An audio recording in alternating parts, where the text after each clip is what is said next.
নাজাল হয়ে যাচ্ছে।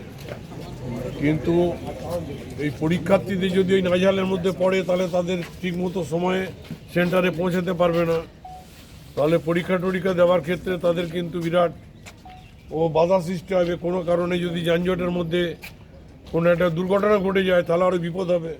সোমবার থেকে শুরু হচ্ছে 2026 সালের মাধ্যমিক পরীক্ষা। মাধ্যমিক পরীক্ষা প্রত্যেক পড়ুয়াদের কাছে জীবনের প্রথম বড় পরীক্ষা। স্বাভাবিকভাবে প্রত্যেক পরীক্ষার্থী এবং অভিভাবকরা চান যাতে মাধ্যমিক পরীক্ষা কেন্দ্রে নির্ঝঞ্ঝাটে পৌঁছতে পারেন পড়ুয়ারা।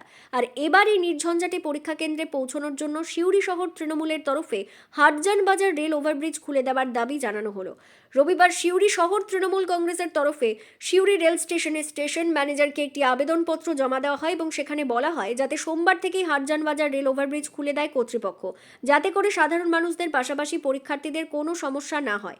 এদিন সিউড়ি রেল স্টেশনে স্টেশন ম্যানেজারকে এমন আবেদনপত্র জমা দেওয়ার কর্মসূচিতে উপস্থিত ছিলেন সিউড়ি বিধানসভার বিধায়ক বিকাশ রায় চৌধুরী। তিনি জানান, স্টেশন ম্যানেজার আজ ছুটিতে ছিলেন, তবে তার সঙ্গে ফোনে কথা হয়েছে। তিনি এই বিষয়টি ঊর্ধ্বতন কর্তৃপক্ষের কাছে পৌঁছে দেবেন বলে জানিয়েছেন।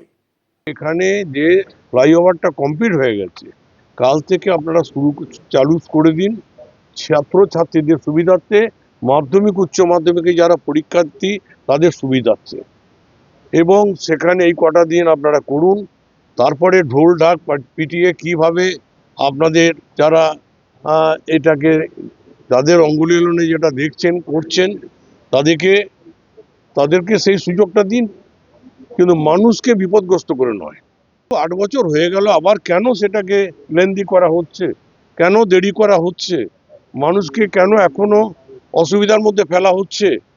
ঠিক আছে, আমরা নয়তো কষ্ট করে এখানে পারাপার করব, কিন্তু আগামী দিনে যারা ভবিষ্যৎ এই সকল জেনারেশনের যাদের জীবনে সব থেকে বড় পরীক্ষায়, তাদের মানসিক দিকটা যাতে চাপ না পড়ে তার জন্যে অন্ততপক্ষে পরীক্ষায় তাদেরকে এই জায়গায় ফ্লাইওভার দিয়ে আসার সুযোগ করে দেওয়া হোক, যাতে তারা সঠিক সময়ে গিয়ে পরীক্ষা কেন্দ্রে পৌঁছাতে পারে।